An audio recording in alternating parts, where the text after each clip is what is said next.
മക്കളെ, നമ്മൾ നമ്മുടെ മാനേജ്മെൻറ്റിൻ്റെ nature and evolution of modern management എന്ന് പറഞ്ഞ പാഠത്തിലെ അവസാനത്തെ ടോപ്പിക്കിലേക്ക് പോവുകയാണ്. അപ്പോൾ അവസാനത്തെ ടോപ്പിക് എന്ന് പറയുമ്പോൾ ഈ പാഠത്തിൽ ഇനിയും കാര്യങ്ങളുണ്ട്. ഞാൻ പക്ഷേ ഈ പാഠത്തിൽ നിന്ന് ഒരു 40% മാത്രമേ നിങ്ങളെ പഠിപ്പിക്കത്തുള്ളൂ. ആ 40%-ത്തിൽ അവസാനത്തെ ടോപ്പിക്കാണിത്. ഈ 40% പഠിക്കുകയാണെങ്കിൽ ഈ പാഠത്തിൽ നിങ്ങൾക്ക് മിനിമം ഒരു 10 മാർക്ക് സ്കോർ ചെയ്യാം. 10 മാർക്ക് ഉറപ്പാണ് ഈ 5-6 വീഡിയോയിൽ നിന്നും. അതും വളരെ കുറച്ച് കാര്യങ്ങൾ മാത്രമാണ് നിങ്ങൾക്ക് പഠിക്കാൻ പറ്റുന്ന ഏറ്റവും സിമ്പിളായിട്ടുള്ള കാര്യങ്ങൾ മാത്രമേ നമ്മൾ ഡിസ്കസ് ചെയ്യുന്നുള്ളൂ. ഇപ്പോൾ നമ്മൾ പഠിക്കാൻ പോകുന്നത് സ്റ്റൈൽസ് ഓഫ് ആൻ എഫക്റ്റീവ് മാനേജറാണ്. 15 മാർക്കിന് പരീക്ഷയ്ക്ക് ചോദിച്ചിട്ടുള്ളതാണ്. പക്ഷേ അതിൻ്റെ എക്സ്പ്ലനേഷൻ എന്ന് പറഞ്ഞാൽ വളരെ കുറച്ച് മാത്രമേ ഉള്ളൂ. അപ്പം നിങ്ങൾ വിചാരിക്കും എങ്ങനെയാണ് ഈ 15 മാർക്കിന് ഈ styles of an effective manager ചോദിച്ചാൽ ഇത് 15 മാർക്കിനുള്ള ഇല്ലല്ലോ, ഒരു പേജിലേക്ക് ഉള്ളു. എങ്ങനെയാണത് 15 മാർക്കിലേക്ക് എത്തിക്കേണ്ടത്? അതിനെക്കുറിച്ചൊന്നും ഇപ്പോൾ ചിന്തിക്കേണ്ട. അതെങ്ങനെയാണെന്നുള്ള കാര്യം നമ്മുടെ പ്രിപ്പറേഷൻ ക്ലാസ്സിൽ നമുക്ക് ഡിസ്കസ് ചെയ്യാം. എങ്ങനെയാണെന്ന് ഞാൻ പറഞ്ഞുതരാം. ഇത്രയും ടോപ്പിക്ക് കൊണ്ട് തന്നെ styles of an effective manager 15 മാർക്കിന് ചോദിച്ചാൽ 3.5 പേജ് എങ്ങനെ എഴുതി തീർക്കാം എന്നുള്ള കാര്യം നമുക്ക് പ്രിപ്പറേഷൻ ക്ലാസ്സിൽ ഡിസ്കസ് ചെയ്യാം. വളരെ സിമ്പിളായിട്ടുള്ളൊരു മെത്തേഡുണ്ട്, അത് ഞാൻ പറഞ്ഞുതരാം. ഓക്കെ, ഇപ്പോൾ അതിനെക്കുറിച്ചൊന്നും ആലോചിക്കേണ്ട. ഇപ്പോൾ നിങ്ങളിത് പഠിക്കുക. ഏറ്റവും ഇമ്പോർട്ടൻ്റ് ആണ്. ഈ പാഠത്തിലെ അവസാനത്തെ ടോപ്പിക്കാണ്, ഞാൻ പഠിപ്പിക്കുന്നതിലെ അവസാനത്തെ ടോപ്പിക്കാണ്. അതുകൊണ്ട് തന്നെ ഏറ്റവും ഇമ്പോർട്ടൻ്റ് ആണ്. Styles of an effective manager 15 മാർക്കിന് ചോദിച്ചിട്ടുണ്ട്. അപ്പോൾ എഫക്റ്റീവ് മാനേജർ എന്തുവാന്നൊക്കെ നമ്മൾ കഴിഞ്ഞ വീഡിയോയിൽ ഡിസ്കസ് ചെയ്തായിരുന്നു. ഇവിടെ നമ്മൾ പഠിക്കാൻ പോകുന്നത് ഈ എഫക്റ്റീവ് മാനേജറിൻ്റെ സ്റ്റൈലുകൾ ഏതൊക്കെയാണ്. ഓരോരുത്തർക്കും ഓരോ സ്റ്റൈലുകളൊക്കെ ഉണ്ട് അല്ലേ. നമ്മുടെ സിനിമാ നടന്മാർക്ക് ഓരോ സ്റ്റൈലുകളുണ്ട്. അതുകൊണ്ട് തന്നെ ഈ മാനേജർമാർക്കും സ്റ്റൈലുണ്ട്. അവരുടെ സ്റ്റൈൽ നമ്മൾ പഠിക്കാൻ പോവുക. ആദ്യത്തെ സ്റ്റൈലാണ് എംപവർമെൻറ്റ് സ്റ്റൈൽ. എന്തുവാണ് എംപവർമെൻറ്റ് സ്റ്റൈൽ? കൊള്ളാമല്ലോ, നല്ല പേര്, എംപവർമെൻറ്റ് സ്റ്റൈൽ. ഒന്നുമില്ല, സിമ്പിളാണ്. എംപവർമെൻറ്റ് സ്റ്റൈൽ എന്ന് പറയുമ്പോഴേ നമ്മുടെ രവിശാസ്ത്രിയൊക്കെ എംപവർമെൻറ്റ് സ്റ്റൈലാണ്. ഇന്ത്യൻ ക്രിക്കറ്റ് ടീമിൻ്റെ കോച്ച്, പിന്നെ നമ്മുടെ രാഹുൽ ദ്രാവിഡ്, അവരല്ലേ എംപവർമെൻറ്റ് സ്റ്റൈലാണ് ഫോളോ ചെയ്യുന്നത്. എന്ന് പറഞ്ഞാൽ അവർ ഒരു കോച്ചായിട്ടോ ഒരു അഡ്വൈസറായിട്ടോ ഒക്കെ നിലനിൽക്കുന്നത്. ഇപ്പോൾ എംപവർമെൻറ്റ് സ്റ്റൈൽ എന്ന് പറയുമ്പോൾ അങ്ങനെ ആ എംപവർമെൻറ്റ് സ്റ്റൈൽ ഫോളോ ചെയ്യുന്ന മാനേജർ എന്ന് പറയുമ്പോൾ അവരൊരു കോച്ചായിട്ടും ഒരു അഡ്വൈസറായിട്ടും അല്ലെങ്കിൽ ഫെസിലിറ്റേറ്ററൊക്കെ ആയിട്ടാണ് എംപ്ലോയീസിൻ്റെ ഇടയിൽ നിൽക്കുന്നത്. ഒരു കോച്ചായിട്ട്, ഒരു അഡ്വൈസർ, ഒരു ഫെസിലിറ്റേറ്റർ, ഇതൊക്കെ ആയിട്ടാണ് എംപ്ലോയീസിൻ്റെ ഇടയിൽ നിൽക്കുന്നത്. ഇവരാണ് എംപവർമെൻറ്റ് സ്റ്റൈൽ എന്ന് പറയുന്നത്. ഇനി എംപവർമെൻറ്റ് സ്റ്റൈലിലെ ഡിസിഷൻ മേക്കിംഗ് ലോവർ ലെവൽസിലേക്കാണ് എത്തിച്ചു കൊടുക്കുന്നത്, lower levels of the organisation. അപ്പം എംപവർമെൻറ്റ് സ്റ്റൈലിൽ ഡിസിഷൻ മേക്കിംഗ് ഒക്കെ നടത്തുന്നത് ലോവർ ലെവൽസിലാണ് ഡിസിഷൻ മേക്കിംഗ് ഒക്കെ നടത്തുന്നത്. നമുക്കറിയാം ടോപ്പ്, മിഡിൽ, ലോവർ ലെവൽ മാനേജർമാരുണ്ട് അല്ലേ. അപ്പോൾ ഇവിടെ എംപവർമെൻറ്റ് സ്റ്റൈൽ ഡിസിഷൻ മേക്കിംഗ് ഒക്കെ എടുക്കുന്നത് ലോവർ ലെവൽസിലാണ്. ഇത്രയുള്ള എംപവർമെൻറ്റ് സ്റ്റൈലിനെ കുറിച്ച് പറയാൻ. അപ്പോൾ നമുക്കൊന്ന് എൻ്റെ സായിപ്പിൻ്റെ ഭാഷയിൽ നോക്കാം. Employee empowerment is a style of management. Employee empowerment എന്ന് പറഞ്ഞാൽ അല്ലെങ്കിൽ എംപവർമെൻറ്റ് എന്ന് പറഞ്ഞാൽ ഒരു സ്റ്റൈൽ ഓഫ് മാനേജ്മെൻ്റ് ആണ്. മാനേജ്മെൻറ്റിൻ്റെ ഒരു സ്റ്റൈലാണ്. Employee empowerment is a style of management that puts managers in the role of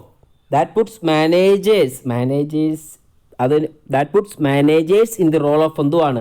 ഒരു കോച്ച്, ഒരു അഡ്വൈസർ, അല്ലെങ്കിൽ ഒരു ഫെസിലിറ്റേറ്റർ. അപ്പോൾ ഇത്രയേ ഉള്ളൂ. എംപ്ലോയി എംപവർമെൻറ്റ് അല്ലെങ്കിൽ എംപവർമെൻറ്റ് എന്ന് പറയുന്നൊരു സ്റ്റൈലാണ്. അവിടെ മാനേജ്മെൻറ്റിനെ management that puts manager in the role of എന്തുവാ? കോച്ച്, അഡ്വൈസർ അല്ലെങ്കിൽ ഫെസിലിറ്റേറ്റർ. മാനേജറിനെ എന്തായിട്ടാണ് അവിടെ കാണുന്നത്? ഒരു കോച്ചായിട്ട്, ഒരു അഡ്വൈസർ അല്ലെങ്കിൽ ഒരു ഫെസിലിറ്റേറ്റർ ആയിട്ട്. ഇനി under empowerment style decision making ആരാണ് എടുക്കുന്നത്? Decision making is push down to, എങ്ങോട്ടാണ് പുഷ് ഡൗൺ ചെയ്യുന്ന? Push down to the lowest levels of the organization. ഒരു 10 സെക്കൻഡ് വരെ അതിൻ്റെ മീനിങ് ഒന്ന് ജസ്റ്റ് ഒന്ന് വായിച്ച് നോക്കിയേ.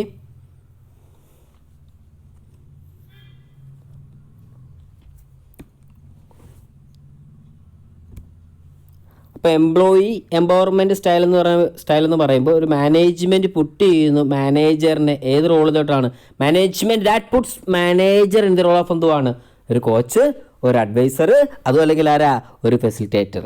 ഇനി എംപ്ലോയി എംപവർമെൻറ്റ് സ്റ്റൈലിൽ ഡിസിഷൻ മേക്കിംഗ് ആരാ ചെയ്യുന്നത്? Under empowerment style decision making is push down to, എങ്ങോട്ടാണ് പിള്ളേരെ? Push down to the lower levels of the organization. ഇനി നമ്മൾ പഠിക്കാൻ പോകുന്നത് എന്തുവാണെന്നറിയോ? ഈ എംപവർമെൻറ്റ് പ്രോഗ്രാം അല്ലെങ്കിൽ ഈ എംപവർമെൻറ്റ് സ്റ്റൈലിൻ്റെ റീസൺസ് എന്തെങ്കിലുമൊക്കെ ഒന്ന് എഴുതണമല്ലോ, അതിനുവേണ്ടി ഒരു 3 പോയിന്റ് പഠിക്കാം. The main reason for implementing and empowerment program അല്ലെങ്കിൽ എംപവർമെൻറ്റ് സ്റ്റൈൽ ആർ. ഒരു ഓർഗനൈസേഷനിൽ എംപവർമെൻറ്റ് സ്റ്റൈൽ കൊണ്ടുവരാനുള്ള റീസൺ എന്തൊക്കെയാണെന്ന് അതാ പറഞ്ഞിരിക്കുന്നത്. The main reasons for implementing and empowerment program are. ഒന്നുമില്ല സിമ്പിളായിട്ടുള്ള 3 പോയിന്റ്. എംപവർമെൻറ്റ് സ്റ്റൈൽ ഉണ്ടെങ്കിൽ ആ ബിസിനസ്സിലെ പ്രോബ്ലംസിനെല്ലാം പെട്ടെന്ന് സൊല്യൂഷൻസ് കണ്ടെത്താം. ബിസിനസ്സിൽ പ്രോബ്ലംസ് ഉണ്ടാകുമ്പോൾ അതിന് പെട്ടെന്ന് സൊല്യൂഷൻ കണ്ടെത്താം. അതാ പറഞ്ഞിരിക്കുന്നത്, to provide fast solution to business problem. അടുത്തെന്ന് പറയുമ്പോഴത്തേക്ക് നമ്മുടെ തൊഴിലാളികൾക്ക് വളരാനുള്ള ഗ്രോത്ത് ഉണ്ടാകാനുള്ള സാധ്യതകൾ ഒരുക്കി കൊടുക്കുന്നു empowerment style. To provide growth opportunities for ആർക്കാ, നമ്മുടെ തൊഴിലാളികൾക്ക്, എംപ്ലോയീസിന്. പിന്നെന്ന് പറയുമ്പോൾ ഓർഗനൈസേഷൻ്റെ കോസ്റ്റ് കുറയ്ക്കാനും ഈ ഒരു സ്റ്റൈൽ സഹായിക്കുന്നു. To lower organisational cost. അപ്പം reason for implementing empowerment style അല്ലെങ്കിൽ എംപവർമെൻറ്റ് പ്രോഗ്രാം എന്ന് പറയുന്ന 3 കാര്യങ്ങളേ ഉള്ളൂ. റീസൺ 3 ഉള്ളൂ വളരെ 3 സിമ്പിൾ. ഒന്നാമത്തെ എന്തുവാ, ബിസിനസ്സിൻ്റെ പ്രോബ്ലത്തിന് പെട്ടെന്ന് സൊല്യൂഷൻസ് പ്രൊവൈഡ് ചെയ്യുന്നു. To provide fast solution to business problem. അടുത്തെന്ന് പറയുമ്പോൾ എന്തുവാ, എംപ്ലോയിക്ക് വളരാനുള്ള സാധ്യത ഒരുക്കുന്നു. To provide growth opportunities for employees. പിന്നെ കോസ്റ്റ് കുറയ്ക്കുന്നു.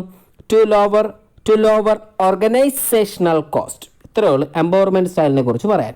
ഓക്കെ, ഒന്ന് വായിച്ചു നോക്കിയേ. ഇനി 2 സ്റ്റൈലും കൂടെ പഠിക്കാനുണ്ട്. എംപവർമെൻറ്റ് സ്റ്റൈൽ ഒന്ന് വായിച്ചു നോക്കിയേ.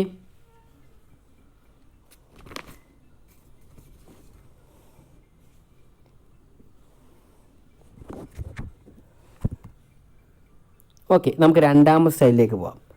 Participation style. ഒന്നുമില്ല, സിമ്പിൾ. ആ പേര് തന്നെ അടപ്പമുണ്ട്.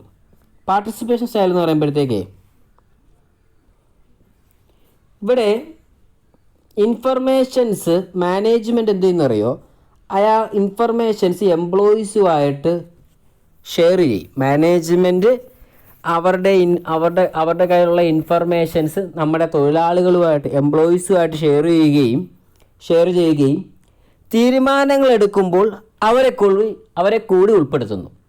അപ്പം പാർട്ടിസിപ്പേഷൻ സ്റ്റൈൽ നിങ്ങൾക്ക് കേട്ടപ്പോഴേ മനസ്സിലായി കാണും ഇല്ലേ, ഞാൻ പറഞ്ഞു തരേണ്ട ആവശ്യം പോലുമില്ല, എങ്കിലും ഒന്ന് പറഞ്ഞേക്കാം. പാർട്ടിസിപ്പേഷൻ സ്റ്റൈൽ എന്ന് പറയുമ്പോൾ ഇത്രയേ ഉള്ളൂ. ഈ മാനേജ്മെൻറ്റ് എന്ത് ചെയ്യുന്നറിയോ, അല്ലെങ്കിൽ ഈ മാനേജർ എന്ത് ചെയ്യുന്നറിയോ, അവർക്ക് കിട്ടുന്ന ഇൻഫർമേഷൻസ് എല്ലാം എംപ്ലോയിയുമായിട്ടൊന്ന് ഷെയർ ചെയ്യുകയും ഡിസിഷൻ മേക്കിംഗ് സമയത്ത് അവരെ കൂടി ഉൾപ്പെടുത്തുന്നു.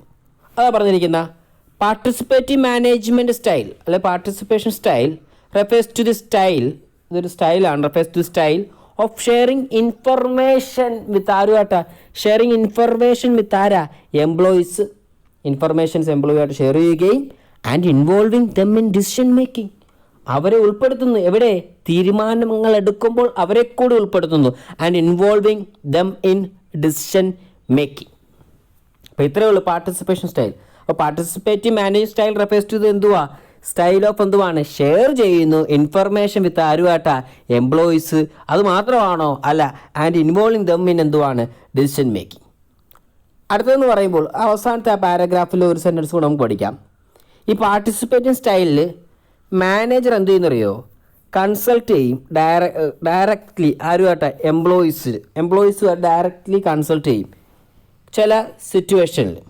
അതാ പറഞ്ഞിരിക്കുന്നത് പാർട്ടിസിപ്പേറ്റീവ് സ്റ്റൈൽ മാനേജർ എന്ത് ചെയ്യുന്നു, കൺസൾട്ട് ചെയ്യുന്നു. മാനേജർ കൺസൾട്ട്സ് ഡയറക്റ്റ്ലി വിത്ത് ആരുമായിട്ടാ, എംപ്ലോയീസ് ചില സിറ്റുവേഷനിൽ, ഡിപ്പെൻഡിങ് ഓൺ ദി സിറ്റുവേഷൻ. മറ്റ് സമയങ്ങളിൽ ആൻഡ് അറ്റ് അതർ ടൈംസ് ഈ മാനേജർ എന്ത് ചെയ്യുന്നറിയോ, അദ്ദേഹത്തിൻ്റെ കുറച്ച് അധികാരം കൊടുക്കും. He delegate his authority to employees. അത്ര ഓർത്താൽ മതി. He delegate his authority to employees. അതുകൂടാതെ അതുകൊണ്ട് തന്നെ ആ സാഹചര്യത്തിൽ ഈ എംപ്ലോയീസിന് തീരുമാനങ്ങൾ എടുക്കാം. Who engage in decision making. അപ്പോൾ ആ ഒരു സെൻറ്റൻസും കൂടെ പഠിക്കണം കേട്ടോ. അപ്പോൾ പാർട്ടിസിപ്പേറ്റീവ് സ്റ്റൈലിൽ മാനേജർ ചില സമയങ്ങളിൽ ഡയറക്റ്റായിട്ട് എംപ്ലോയീസുമായിട്ട് കൺസൾട്ട് ചെയ്യുന്നു. In participative style the manager consult directly ആരുമായിട്ടാ, വിത്ത് എംപ്ലോയീസ് ചില സിറ്റുവേഷനിൽ, ഡിപ്പെൻഡിങ് ഓൺ ദി സിറ്റുവേഷൻ.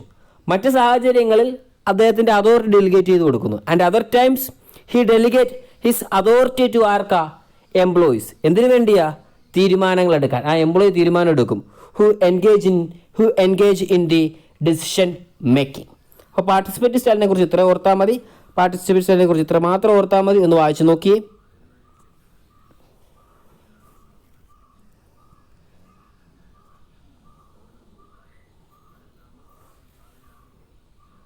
ഇനി ഒരു സ്റ്റൈലാണ് ഗൈഡൻസ് സ്റ്റൈൽ. ഒന്നുമില്ല, ഗൈഡൻസ് സ്റ്റൈൽ എന്ന് പറയുമ്പോഴത്തേക്ക് മാനേജർ ഒരു മെൻറ്ററായിട്ടാണ് അഭിനയിക്കുന്നത്. ഈ സ്റ്റൈലിൽ അദ്ദേഹം ഒരു മെൻറ്ററാണ്.